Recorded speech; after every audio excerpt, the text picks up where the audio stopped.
You know the Palestinians? The Jews were kicked out by Hitler. Hitler incinerated 6 million Jews. He kicked them out of Germany. The Arabs, the Palestinians, they do ahlan wa sahlan. Come with open arms. I always like to live my life by the golden rule, you know what I mean? Which is just Han Meditations. Hey guys, I'm Han. This is my wife Kelly. We're back with another video. We're excited to be here today, guys. Let's get into it and really just figure out more about Islam. Assalamu alaikum. My name is Ludovic Bonilla. I am French, non-Muslim, and I am traveling 8 months in India. I am 18 years old. I completed my 12 in June, and so inshallah, if you agree, I will meet you in private. But now I just would like to ask you about the Jews.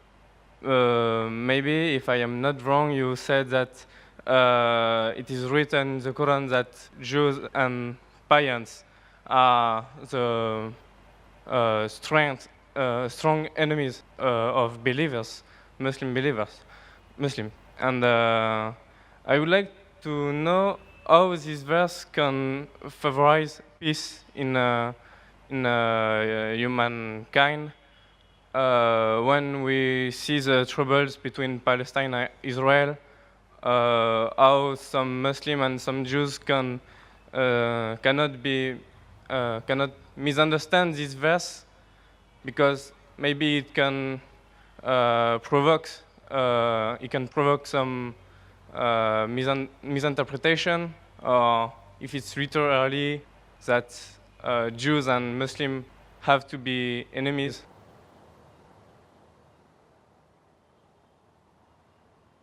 Well, that's a very good question. That he said, I said in my speech, and I quoted the verse of the Quran of Surah Ma'idah, chapter 5, verse 82, which says that strongest in enmity to the Muslims would be the Jews and the pagans, and the closest in love would be the Christians. So if they wanted to create enmity when they say that the Jews and the Muslims should fight, the Quran doesn't say Jews and the Muslims should fight. The Quran says strongest in enmity to the Muslims, to the believers, will be Jews. It does not say that Muslims should fight with the Jews. It doesn't say that. But it says that the Jews, by nature as a whole, they'll be against Muslims. And I told in my lecture, there are many Jews who accepted Islam. There are many Jews who are good to Muslims.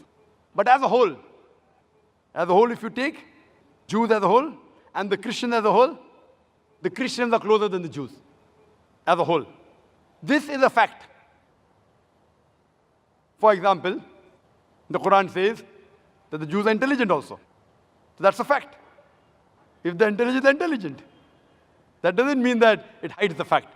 And the Quran also says that they will be as a whole a staunchest enemy. So this is one of the falsification tests. That today, if you want to prove the Quran wrong, if the Jews get together, all of them, and they decide, let's prove the Quran wrong. At least for 3-4 years, we will be better than the Christians. Let's stop the war of Palestine. You know the Palestinians? The Jews were kicked out by Hitler. Hitler incinerated 6 million Jews. He kicked them out of Germany. The Arabs, the Palestinians, they do ahlan wa sahlan. Come with open arms. After a few years, they are kicked out of the home. Imagine someone gives a traveler his home to live, and the traveler kicks him out of his home, and he's shouting that he has taken my house, and you're calling them terrorists. So what they have to do is, let's get together and solve this problem. Whatever the problem is. Not forever. Few years. 4-5 years only.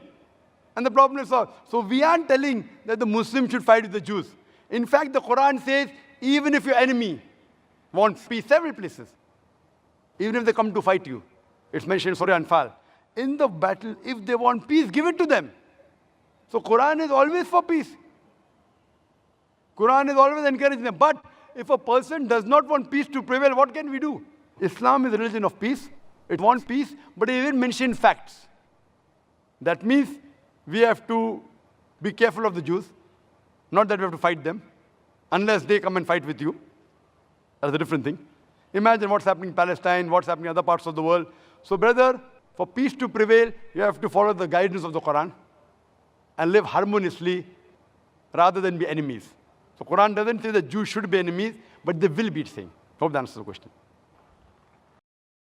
That's a very interesting perspective and something that more people actually need to hear and know about, because that just kind of like blew my mind thinking about it, because what he was essentially saying was just because you have two different opposing viewpoints, whether it's Jews and Muslims or whether it's, you know, as you said, pagans and Muslims or whatever, it doesn't mean that you have to fight these people, because as a Muslim, he said you should be peaceful. You should be in a position where you're peaceful, you're accepting, and you're letting different people in. So, and that's how you should be as a Christian as well. Like we talked about in another video, how my mom let a Muslim family come in who were refugees from Syria. She let them come into her home and live and stay with her until they could get on their feet.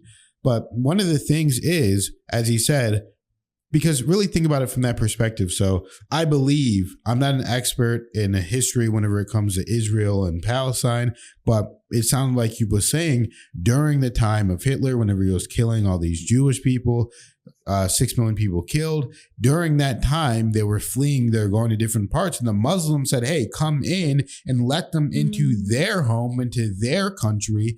And then that is whenever I believe the Zionist movement started happening.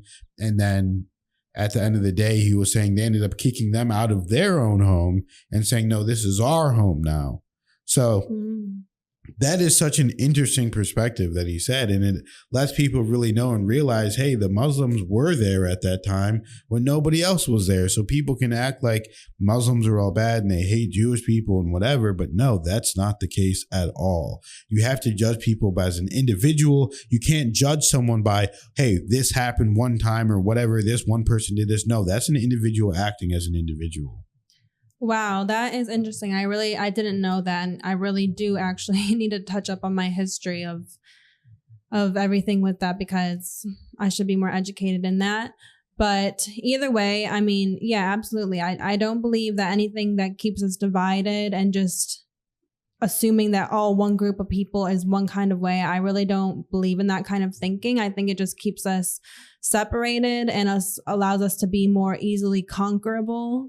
You know, and despite all religions, I always like to live my life by the golden rule, you know what I mean? Which is just treat others how you would like to be treated. I just think as, regardless of religion, just as a principle for humans to live by, I would think you can't go wrong with that. So, exactly. Just because someone is treating you, in the way that you don't like, it doesn't matter. You always want to have, treat the other person how you want to be treated, because bad against bad, it's really not going to solve anything. It's just going to spread more bad and, leave a bad example. But you're leaving a huge example anytime you're, turning the other cheek or whatever you want to call it, when you would just take the high ground and you essentially just, live with class, take the classy way.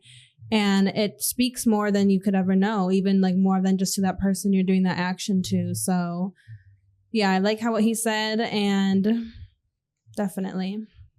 Very good video. Yeah, guys. Thank you guys for watching. Thank you guys for donating. The people donate $1 or a cent. It doesn't matter. It just lets us know that we're on the right path. And we have to thank you guys because we appreciate it so much, because it's a lot of effort. It's a lot of work, but we're trying to teach people and show people the different side of Islam. So in all religions, really. So thank you guys so much for being here. We will see you in the next video.